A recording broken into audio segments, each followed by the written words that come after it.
বলা যায় হচ্ছে বিগত কয়েক মাসের একটা অভিন্ন রূপ হচ্ছে এটা।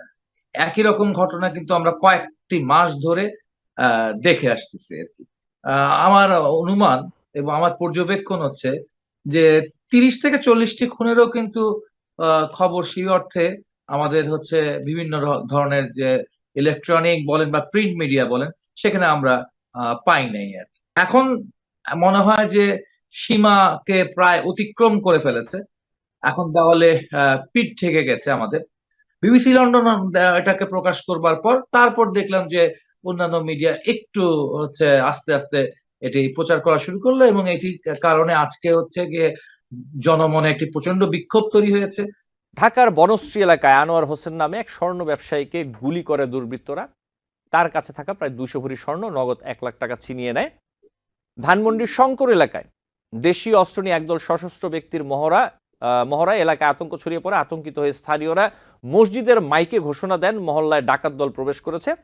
রাজধানীর মিরপুর 10 নম্বর এ ব্লকের 20 নম্বর লাইনে একদল সংঘবদ্ধ ডাকাত এক রাতে 6টি দোকান ও বাসায় হানা দেয়। পটুয়াখালীতে বসতঘরে ঢুকে এক এসএসসি পরীক্ষার্থীকে তার বাবা মায়ের সামনে থেকে তুলে নিয়ে ধর্ষণের অভিযোগে মামলা হয়েছে। এই ঘটনায় 2জন গ্রেফতার হয়েছেন। রাজশাহীগামী চলন্ত বাসের ডাকাতি, নারী যাত্রীদের শ্লীলতাহানি। তেজগাঁও রেল স্টেশন থেকে পরিত্যক্ত অবস্থায় পড়ে থাকা 5টি সাউন্ড গ্রেনেড উদ্ধার করেছে পুলিশ। কয়েকটি ঘটনা আমি তুলে ধরলাম বিগত কয়েকদিনে সারা বাংলাদেশে যা হচ্ছে, তার মধ্যে কয়েকটি উল্লেখযোগ্য ঘটনা আমি তুলে ধরলাম। ডাক্তার সাইদুল হক রুবেল কেমন আছেন সবকিছু মিলিয়ে? সবকিছু মিলিয়ে আমি এবং আপনারা সবাই খুব একটি ভালো থাকবার কথা না। যারা একটু সেন্সিবল মানুষ, আহ তাদের পক্ষে ভালো থাকা খুব কঠিন। আর এটা ঠিক আসলে গত কয়েকদিনেরই কি এই চিত্র? আমি কিন্তু ব্যক্তিগতভাবে তা আমি দেখি আমি না।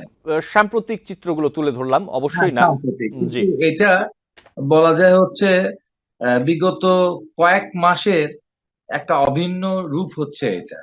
একই রকম ঘটনা কিন্তু আমরা কয়েকটি মাস ধরে দেখে আসতেছি আরকি। তবে এখন একটু আমি মিডিয়াকে ধন্যবাদ জানাচ্ছি।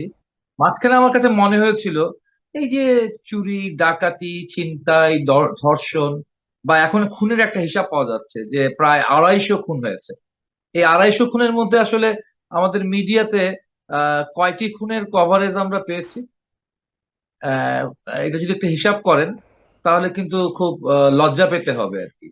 আ আমার অনুমান এবং আমার পর্যবেক্ষণ হচ্ছে যে ৩০ থেকে ৪০ টি খুনেরও কিন্তু আ খবর সেই অর্থে আমাদের হচ্ছে বিভিন্ন ধরনের যে ইলেকট্রনিক বলেন বা প্রিন্ট মিডিয়া বলেন, সেখানে আমরা পাই নাই আরকি।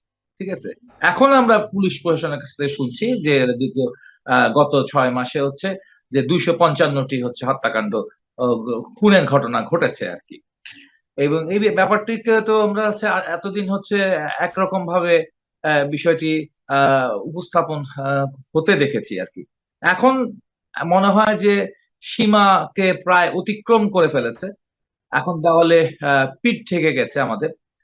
এবং এটার ক্ষেত্রে ব্রেক থ্রু হচ্ছে আমার মনে হয় যে রাজশাহীতে, যে রাজশাহীগামী যে বাসটি ছিল, সেই বাসে ডাকাতি এবং সেখানে ধর্ষণের যে ঘটনা, শ্লীলতাহানির যে ঘটনা সেটি। তারপরেও এটাকে কিন্তু রাখঢাক গুড়গুড় করার চেষ্টা করা হয়েছিল। পুলিশ কর্মকর্তারা বলেছিল যে তারা ধর্ষণের কোনো অভিযোগ পায়নি। কিন্তু প্রত্যক্ষদর্শী বা সহযাত্রীরা যখন বলেছে যে তারা দেখেছে যে এক বা একাধিক নারীকে পিছে নিয়ে বাসের পিছনে নিয়ে যাওয়া হয়েছে এবং তাদের মধ্যে একজন নারী ছিল এবং যাকে ধর্ষণ করা হয়েছে এবং তিনি হিন্দু নারী ছিলেন। ঠিক আছে? এবং তার আত্মচিৎকার বা তার স্বামী যে প্রতিরোধ করবার চেষ্টা করা হয়েছে, তাকে তখন পিটানো হয়েছে।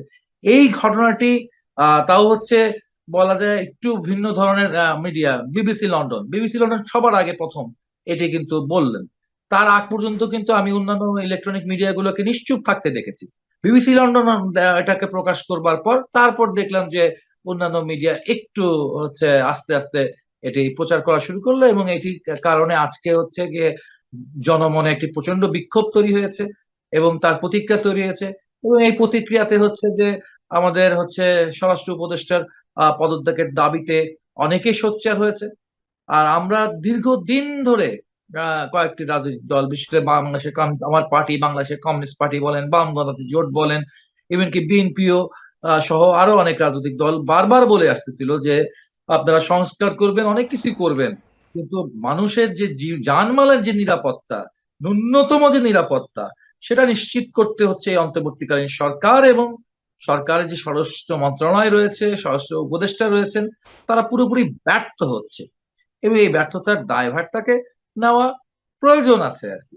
সেটা যদি দায়ভার, এটা এটা খুব আমার মতে যে তারা এখন হচ্ছে নতুন বন্দোবস্তের কথা বলতেছেন, হচ্ছে তা পুরোনো স্টাইল ফলো করবেন না।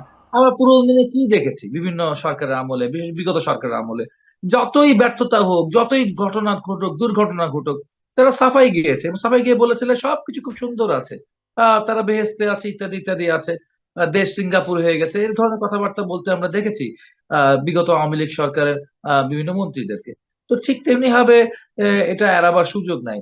তারপর রাত জি বিরাতে 3টার সময় হঠাৎ করে সাংবাদিক সম্মেলন, হঠাৎ করে হুমকি ধামকি, ঠিক আছে, এই বিষয়গুলো আমরা ঠিক বুঝে উঠতে পারছি না। জি তবে এই সার্বিক ব্যর্থতার দায়ভার তো নেওয়াই উচিত এবং হচ্ছে স্বেচ্ছায় পদত্যাগ করা উচিত ছিল, যদি আত্মমর্যাদা আমাদের থাকে, এবং সেই আত্মমর্যাদা মর্যাদা অনুযায়ী কিন্তু সিদ্ধান্ত নেওয়াটা প্রয়োজন ছিল।